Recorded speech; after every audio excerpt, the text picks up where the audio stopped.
Nama saya Bapak Silas Koibur, kelahiran tahun 1955, alamat sekarang Desa Inggupi, Sorido, Kecamatan Biak Selatan. Pada waktu itu, sebelum terjadi gempa bumi pada tahun 1996, saya sudah diingatkan oleh Tuhan Yesus pada tahun 92, malam saya mimpi Tuhan Yesus datang ngambil saya ke kampung saya, di mana di gedung gereja di sana, dan Tuhan Yesus kasih tahu bahwa di kampung Korem ada 4 pokok masalah yang akan mendatangkan suatu musibah besar yang akan menghancurkan kampung itu. Dan saya diingatkan dari Tuhan Yesus bahwa saya akan ikut korban juga pada waktu musibah itu kalau ada. Jadi dalam mimpi saya ini, saya terbawa seiring dengan jalannya waktu. Saya ceritakan kepada keluarga saya, keluarga adik-adik saya, bahkan warga jemaat yang ada di kampung saya. Dan selama berjalannya dari tahun 92 sampai tahun 1996, pada waktu itu hari Sabtu saya dari kampung Sorido lari ke Biak Utara, di kampung saya di Korem, kampung Korem. Di sana saya kasih tahu anak laki-laki yang tinggal dengan kami di kampung ini, di rumah di sini, ada dalam kecelakaan. Jadi keluarganya semua saya suruh kembali ke kampung Sorido. Jadi semua pada kembali ke kampung Sorido. Waktu itu saya ada di sana. Saya tidak ikut kembali, tapi saya ada di kampung Korem pada waktu itu. Jadi waktu itu saya ada bersama dengan ipar saya, rumahnya di pinggiran pantai. Di pinggiran pantai. Jadi saat siang hari, kira-kira jam 12, saya tertidur. Jadi saya tidurnya di rumah itu, sampai datangnya goncangan gempa, saya tidak terasa karena saya tidur. Juga sampai naiknya tsunami saya tidak saksikan karena saya tidur. Jadi adik saya cerita pada waktu itu, dialah yang sempat lari ke tempat di mana rumah yang saya tidur untuk mau kasih bangun dan menyelamatkan saya. Jadi dia arah berlawanan dengan orang-orang yang lari menyelamatkan diri ke rumah di mana saya tidur, karena ada pas di pinggiran bantaran pantai. Jadi dialah yang saksi betul-betul 3 ombak tsunami itu dari laut datang. Jadi begitu depan saya aspal, rumah, ini pantai. Jadi 3 ombak itu, pohon-pohon kelapa itu yang tinggi, pucuk-pucuk ujungnya yang daunnya itu yang kelihatan, tapi yang lain semua tenggelam. Jadi dia yang saksikan pas waktu 3 ombak itu sampai di aspal dan dekat dengan rumah di mana saya tidur, barulah ombak-ombak itu pecah. Saat ombak itu pecah, barulah saya kaget dan saya kembali saya punya perasaan ini gempa yang dulu saya mimpi. Di situ saya sudah terbawa dalam rumah itu. Rumah itu tersangkut di batang pohon kelapa, timbul tenggelam, saya di dalam.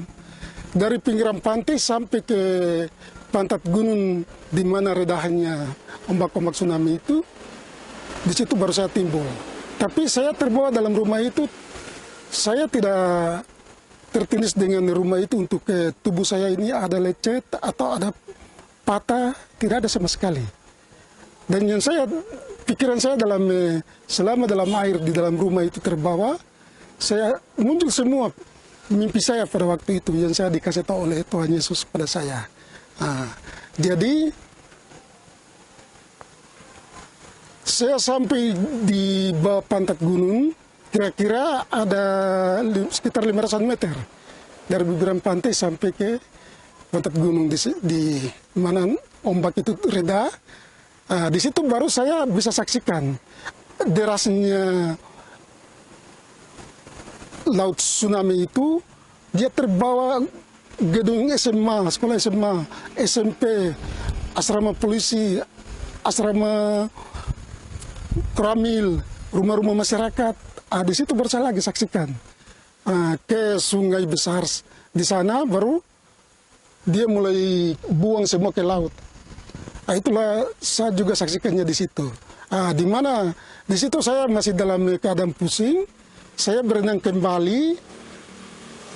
Pas saya ketemu dengan satu paitua, dia hanyut dengan satu kelompong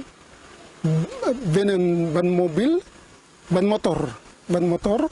Terus saya berusaha berenang untuk selamatkan dia.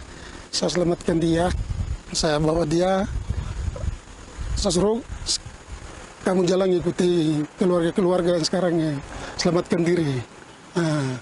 Terus saya kembali ke rumah orang tua saya. Di sana saya ketemu kedua orang tua saya dengan ada laki-laki yang tadinya berusaha untuk datang selamatkan saya. Karena saat dia kembali kasih tahu kedua orang tua saya, kakak ikut korban. Jadi mereka tahu saya korban. Saya terbawa dalam tsunami di dalam rumah itu. Saya tidak terasa tertindih dengan rumah, tetapi saya sepertinya melayang saja begini. Tapi air itu kotornya bukan main. Sepertinya kopi susu yang sudah tercampur seperti begitu, warna airnya itu. Itu yang saya lihat dalam terbawa di ombak dalam rumah itu.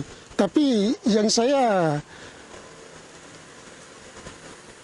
rasakan dalam hidup saya dalam waktu terbawa di rumah itu, saya hanya ikut saja rumah itu kalau tersangkut di batang pohon kelapa,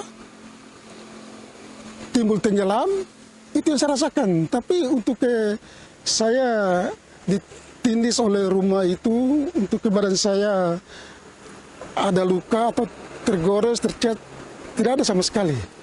Sampai di mana ombak itu reda, di situ baru saya keluar dari rumah itu.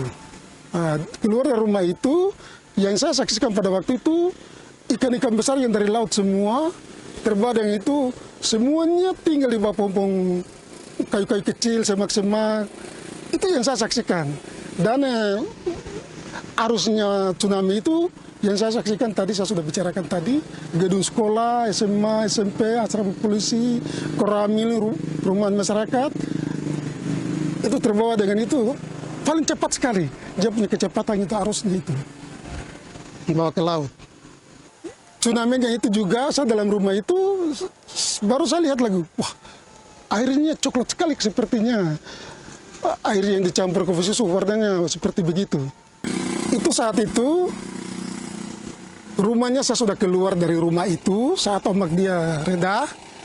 Terus saya injak kaki di tanah, dan saksikan semua ikan-ikan yang ada di bawah pohon-pohon.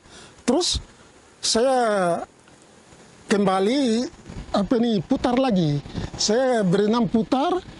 Di situ saya lihat ada satu paitua yang peluk di pelompongnya ban motor. Itu banyak agak besar sekian begini. Terus saya berenang untuk ambil bawa dia. Saya bawa dia naik dari jalan gunung sampai di aspal, baru saya lepas dia pergi. Dan saya kembali lagi turun, itu yang saya langsung jalan ke rumah kedua orang tua saya.